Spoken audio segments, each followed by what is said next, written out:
Sa likod ng bawat ngiti, may kwento ng pakikibaka. Sa bawat tahimik na lakad, may tinig na gustong marinig. Hindi lang ito kwento ng kababaihan. Hindi lang ito laban ng kalalakihan. Ito ay kwento ng lahat ng kasarian. Mga pusong lumalaban sa sistemang madalas ay bulag sa pagkakaiba. Pipe sa pangangailangan at bingi sa hinaing. Ngayong araw, samahan ninyo akong tunghayan ng mga kwentong hindi laging tampok sa balita. Kwentong puno ng tapang, luha at pag-asa. Kwento ng mga taong piniling bumangon. Estudyanteng nagsikap sa likod ng panghuhusga ng mga kasariang patuloy na humahabis sa puwang ng mundong madalas ay sagrado sa pag-unawa. How do you define success? Milestone, happiness, progress, fulfillment, prosperous, victory, career, happiness, wealthy, progress, fulfillment.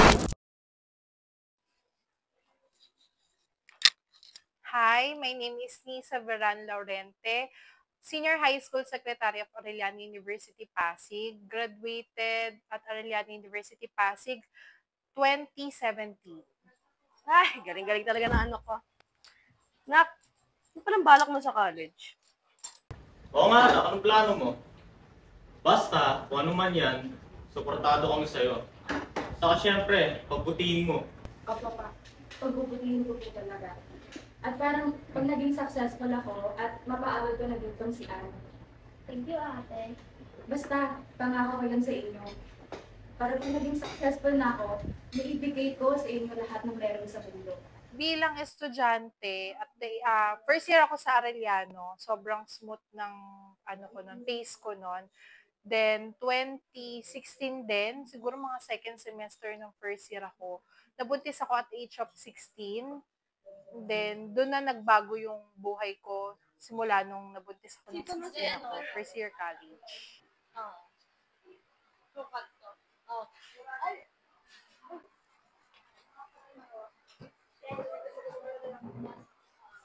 Ay, grabe talaga ang college life. Hi ate, bakit late ka na pumunta? Ang lamig na ng pagkain mo. Iba na kasi ang college life at tingnan mo, halos patapos na kami. Kayo po, umpisa pa lang ng mag-aral. Ate, tulungan mo naman ako sa assignment ko. Ay, naku, Ann, tigilan mo nga yung ate mo. Kakagaling ng sigera last week. Saka na yan. Ako na, go. Ano kayo? Ang dali. Ay, gusto ka na yun. Ano ka kapapos ako sa mula? May quiz ka. Sige na po. Ay, yan. Oh, ang galing! Oh, galing talaga ng anak ko. Ay, nako. Tantanan nyo nga yung anak ko. Eto, grades ng anak mo. Tingnan. Bang, galing ng panganay ko ah. Ganyan dapat. Magpursige ka para pagdating ng araw, maging maganda ang buhay mo. Sus, may crush ka siguro ate mo. Ay. Kaya ikaw ikaw muna mag-boyfriend. Focus mo sa aral mo. Opo, ma. Uy, Benny, saan nag-review ka na? Ready ka na? Oo, nasa kalahati pa nga lang ako eh. Pagday ako na. Saan ako nagre-review? Oo, aral-aralan to siya. Buti nga at semis ni. Ayun namin gagawin. Tingnan na sa'yo. Ilan ka nila? Sige na, mag-order ka na din ng drink mo. Ano ba namang need mo yun? Hindi na tayo mamaya. Nakakarating lang namin. Patingin na sa'yo, Ben. Ba't nga pala dito kayo nagre-review? Ba't di na sa library? Oo nga. Para mabilis tayo maka-akit sa room talaga. Naku, wag na doon. Nandito na tayo eh. Sige, sabi mo. Baby, okay ka lang? Bakit, babe? Hindi ka pa kumain? Hindi ka kumain? Ano? Pagod lang siguro. Hindi yan kumain. Review ka kasi ng review. Ano ka na? Alam mo, order na natin sa Sky. Tara. Hindi. Kumain ka. Tara na talaga. Tara, sabihin ka. Nagugutom mo. Dala natin yung strawberry. Dala ko na sana nila. Gusto ko yung light. Ano sa'yo?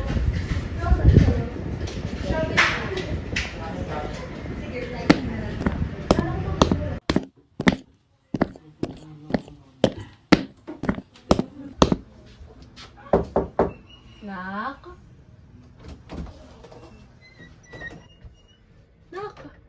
Tara na, pakain na tayo. Nakakunot na naman yun, no? Parang mag-angry bird ka na yan. Ma, ano ba? Hindi nakakatuwa. Hoy, bata ka. Tara ka, maupo ka dito. Upo. Ano ba? Anong problema, Lisa? Anong problema? Parang lagi ka na nagdalit, lagi ka malungkot. Pagod ka na ba? Pwede magpahinga, ha? Pwede magpahinga. Pwede magpahinga. Papasay mo ka.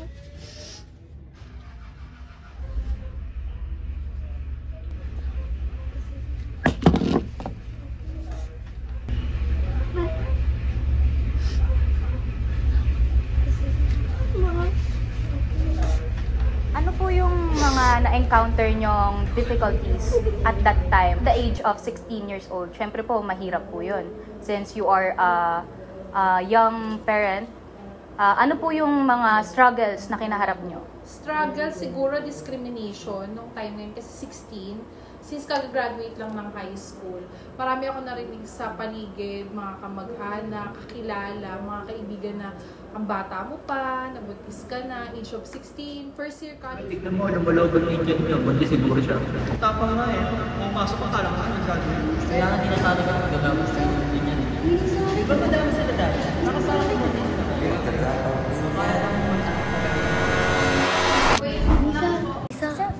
Nisa, okay ka lang ba? Uy, Nisa. Ano ba kayo? Ano nangyayari sa'yo? Okay lang ako. Hindi ko mukhang okay, te. Huwag ka na umiyak. Oo nga. Gusto mo baba na lang tayo? Sali tayo sa mga organization booth doon kung gusto mo. Tingin tayo, tingin tayo. Oo, tara. Ikot-ikot tayo. Tara na. Sige na, sumama ka na para malibang-libang ka naman. Sige na. Sige na, mauna na kayo. Sure ka? Sure ka ba? Sure ka? Sige na, mauna na kayo. Isin ka naman gamit ko. Sure ka? Tayo ka lang sa stairs. Okay lang yan, baby. Isang sem lang naman natin sila makakasama. Next year, wala na sila sa klase natin. Kaya natin to, okay? Dito na ako. Nak!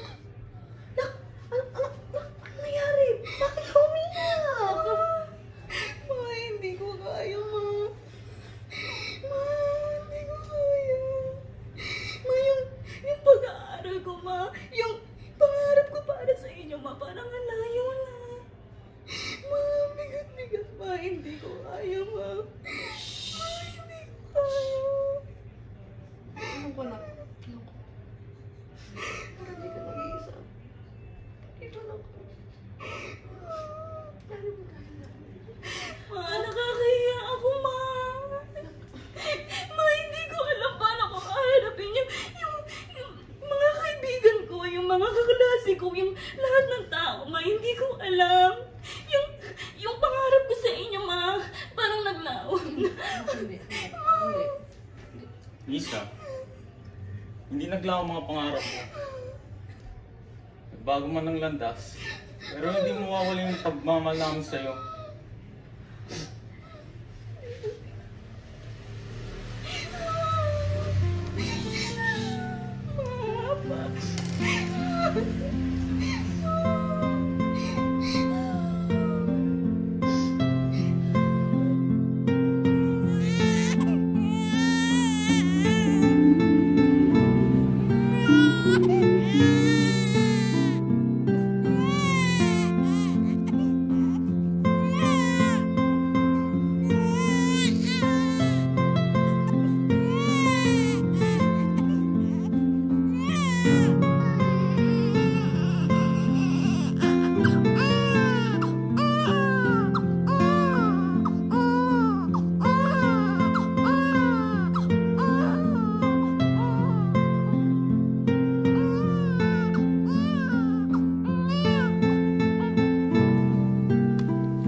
kailangan kong tapusin yung school ko. And then, kung di ko namamali, meron ako isang professor na wala na siya dito.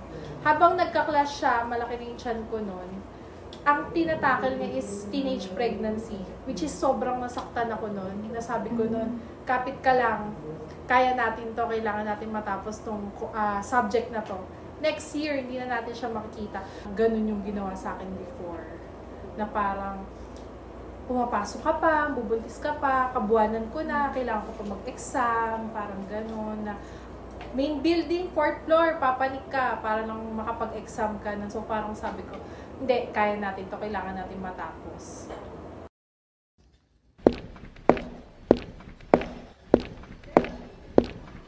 Yes, good student mami, andito na naman siya, mga walang tulog. Siyempre, sisipag yan kasi pag gumawa ng bahay. Adahan! Mama ko na lang. Gusto na rin sa'yo may sagot? Sagutan mo na sa mata ko. Sagutan mo na.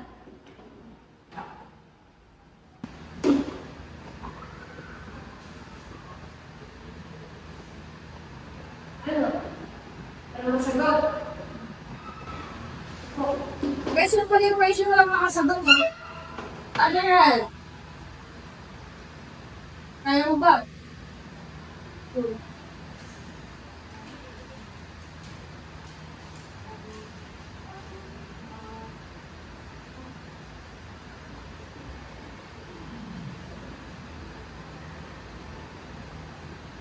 Okay, galing mo. Okay, thank you, Miss Lisa. Guys, yung pag-impression na ako. Yung makagawa.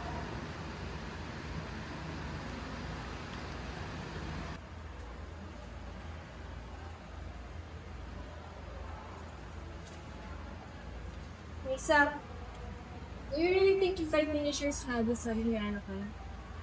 Baka sinasabi mo ng oras eh. Subukan ko pa rin po, Mama. Gagawin ko po lahat ng namamaya.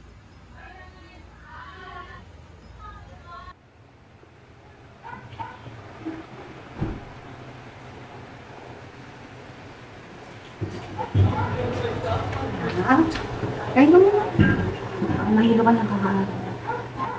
Kaya mo na. Ma, mamaya na po ako kakain. Kailangan ko po kasing tapusin ito bago mag-deadline. Nak, hindi pwedeng ganyan lagi. Hindi pwedeng ganyan lagi. Kailangan ng laman ng utak. Dapat kumain mo na. Ma, kailangan ko to. Para sa kanya. Oh, baby.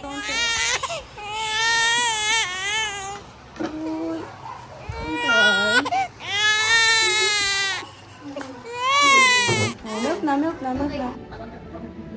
Wait lang, Micah. Yung sila di mag-make-up. Layo na yung matating ng anak natin. Oo nga, no? Puro mga ilang buwan may trabaho. Nakaka-proud. Alam niya yung pinagdaan. Tapos, graduate pa din siya. Congratulations to the class of 2017.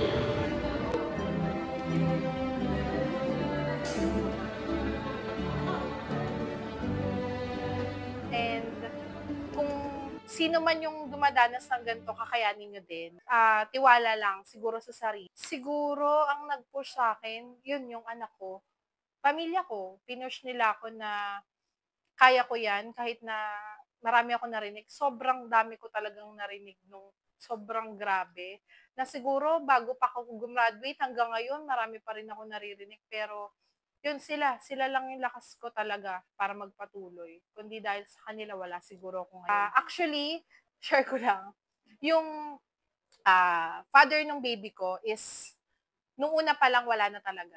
So, parang ngayon, masasabi ko lang na dun sa mga nagdi-discriminate sa akin, na hindi ako makakatapos, kinaya ko dahil sa pamilya ko, sa anak ko, tsaka sa mga kaibigan ko, sa mga nagdi-discriminate sa akin. I'm happily married kung ano man yung mga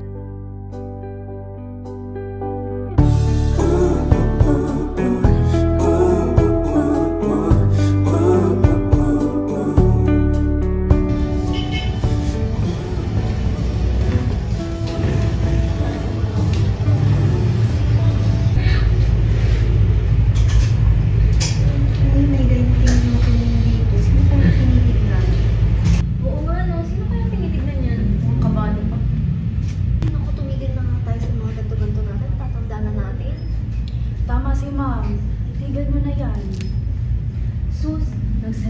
madam. Wala ka bang balak mag-vlog yan? Kasi kami meron. Sa panahon ngayon, overrated na yan.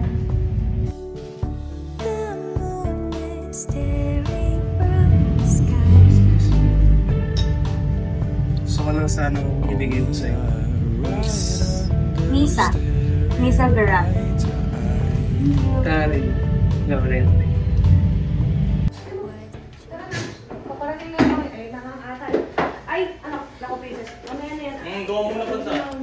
Gawa muna banda. Yan eh. Oh. Yun na. Ma, pa, nandito na kami. Ma, pa, si Daryl po. Magandang gabi po. Daryl. Okay. Sige, upo tayo. Upo. Upo, kakain tayo. Ay, sandali, Nisa. Tara, tulungan mo muna at iyahan na kayo. Wala, ano pa? Iho, mabuting tao ka ba sa anak ko? At sa apo ko? Opo, sir. Mahal ko po si Nisa. Pati po yung anak namin. Mapapangako ko po sa inyo na hindi ko sila pababayaan. Why don't you hold me tight and stay here for the night? Oh, I don't want you to go. I will keep you warm, wrap you in my arms and never let you go until the morning after tonight, until the morning. Good afternoon po, ma'am. Pasensya na po kung nakakabala po ako. It's okay lang. So, what brings you here into my office? Gusto ko lang po kayo na ma-interview. Okay lang po ba yan? Okay lang yun. How do you define successful? Success? Siguro ma-define ko sa sarili kong success. Kasi nakapagpatapos na ako ng kapatid ko sa college. Tapos, ongoing yung anak ko dito din na mag-aral. Siguro, tapos yung husband ko, halos matatapos na rin siya ng college. Natulong, na kami din magtulungan. Siguro, ma-define ko success na ako. Wala na akong masyadong gusto pang mangyari. Gusto ko na lang maging healthy kami lahat. And yun, makatapos na lang yung anak ko para kumpleto na kami. Na okay, kumpleto na kami. Tapos na. Hi, good morning. I am Christine Joy A. Sanco, Branch Coordinator of Office for Student Affairs, Andres Bonifacio Campus. Nagsimula ang aking kwento nang minsay maisipan kong sumali sa isang student volunteer organization.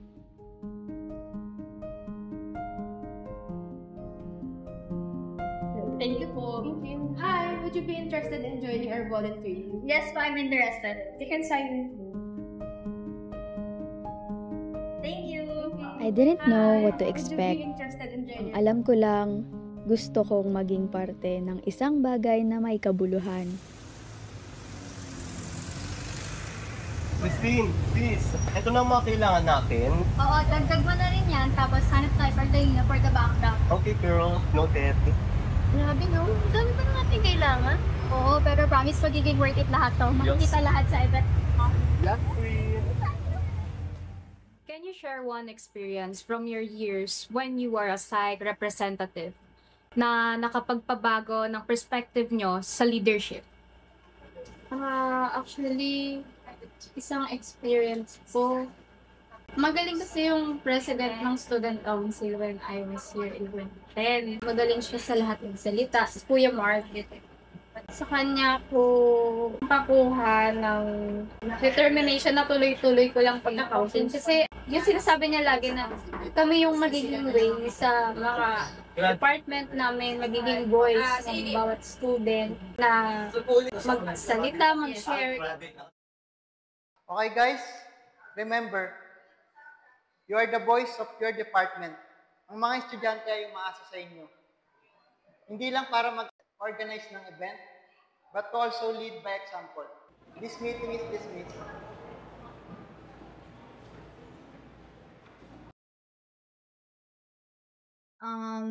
Kuya Mark, can I ask something? Sure. Ano yun?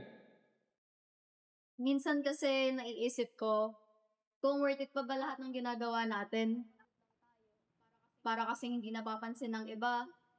Baka kasi nagpapagod lang tayo. Alam mo, naisip ko rin yan dati. Pero leadership isn't always about recognition. Minsan nga kapag may isang estudyante na narinig yung concern niya or nag-enjoy siya sa isang event, doon mo makikita na may impact tayo. So, kahit maliit, counted pa rin? Oo naman, your efforts are important. And Christy, don't be afraid to step up. May potential ka. Nakikita ko yun. Kuya Mark inspired me. Foundation Week showed me that students can lead and create change. May orders din dito. Uy, nakalabi natin. Sabi na tayo sa baba. Tara. Ang gulo-gulo kasi. Ay!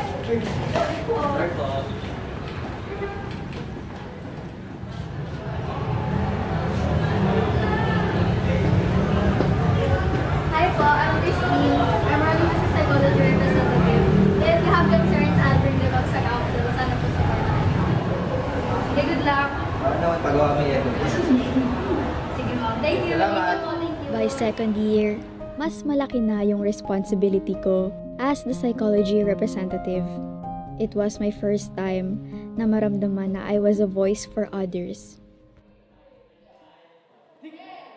Yun yung mga choice natin halos lahat sila. Tignan mo to. Oo nga, pati aircon. Halos wala nang pilipilahat. Ang init. Tsaka yung lab equipments, kulang. Ang hirap mag-practice. Alright, this is all noted. I'll make sure to raise this sa meeting. Hindi ko mapapromise agad-agad, but I'll do my best. Thanks, Christine. If gusto mo makikinig sa amin. For the first time, I realized representation is about listening, about carrying people's voices, even when it's hard to be heard.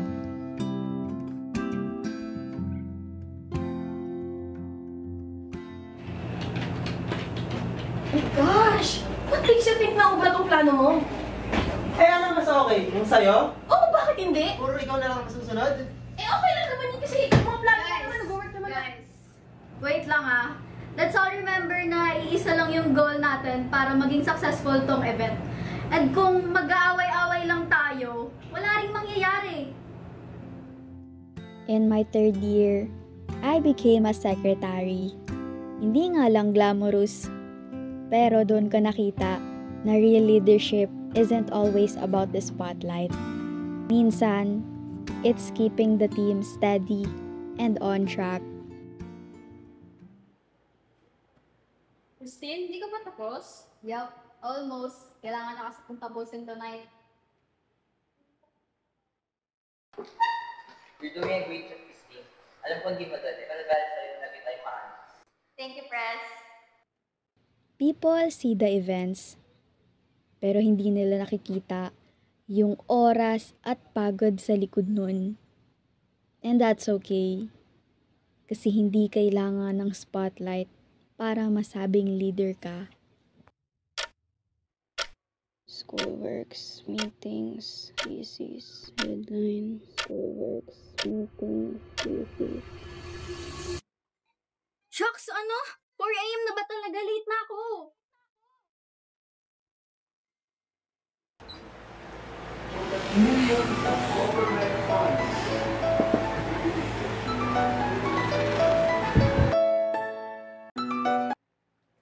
Hi, good morning. What can I do for you? Hi, Christine. Heads up lang. Event tayo this coming month. Kailangan na natin mapag-usapan siguro by this week para makapagsimula na tayo sa plans. This is noted. I will make time for this.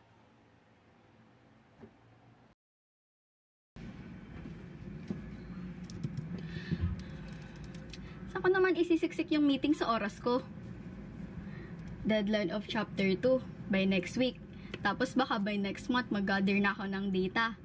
Tapos may revision pa. Tapos... Tin, ano nangyari sa'yo? Ito kasi lang, kaya napaka-stress, pagod na ako. Ayan, puro ka kasi aral. Magpahinga ka naman. O ito, baon mo. Mag-ingat ka na lang sa biyahe. Wait, Christine. Ano ba sa ibang natin? Sa maingay wala kang may alam na nagagan tayo. Sorry. Pero ano ang gantasan? Usually kasi alam mo yan, kaya ikaw na lang pala ng phone. Baka sabi lang na kaya wala din talaga akong naisuyan. Siguro, pagpasapan na lang namin yung mamaya sa Makakatay ba tayo? Alam ko sabi ni Cook, start na ng drop celebrations. Yan lahat yun this week. Okay, class, settle down. We will check your chapter 2 at isa-isa lang ang mundo sa table ko. Wala na naman akong tulog nun. O kaya, gawin ko na lang before. Para kang sabi ako. Wait. Ganito ba tawag niyo bang Sorry, ma'am. Nalutang lang po sa bed. Ano po na sa exciting part?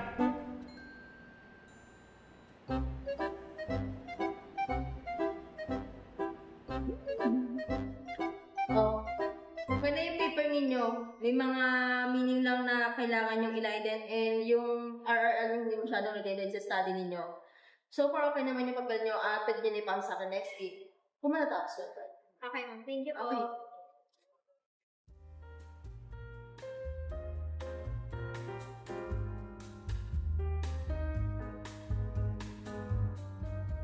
Ma'am? Ma'am? Ma'am? Pasensya na po kasi closing hours. Sorry po. Okay lang po.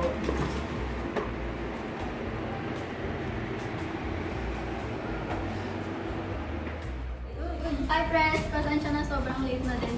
Galing ako sa revisions kay Prof. Tapos sobrang late na rin ako makakauwi. Narinig ko, pero may tayo meeting tayo this coming Thursday Kaya ba? Tignan ko, press. Sobrang siksik ng schedule ko eh. Pero pwede bang pa-update na lang ako sa minutes? Promise ko bawi ako next time. Sige, unahin mo muna yung thesis mo. Alam mo magagawa mo yan, may tiwala din ako sa'yo. Thank you, press. Graduation was the start of a new chapter for Christine. Noon, she dreamed of becoming a lawyer. Or maybe even a doctor. Akala niya klaro na ang plano niya sa buhay. Pero minsan, life take us into another direction. Ano po yung biggest challenge mo sa buhay na nag-push sa'yo to become the person that you are right now? First, syempre, nung life-changing ko talaga, kasi hindi dapat ako mag-aaral. Pinaaral lang ako ng lolo ko. Scholarship yun, bawal kang may tres, bawal may boyfriend. As in, wala. Siguro, kung hindi ko rin ang yun, or hindi dumating yung blessing ng lolo ko, wala ko dito ngayon. Then, yung isa pa, is siguro, nung naging nanay na ko,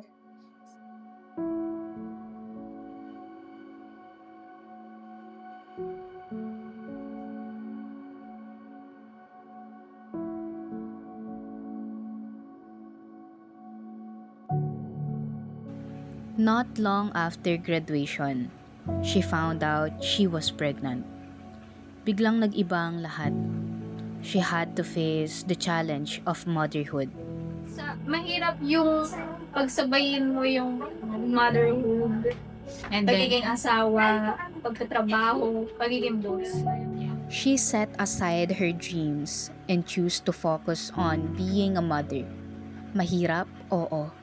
But it also gave her a new kind of strength and responsibility.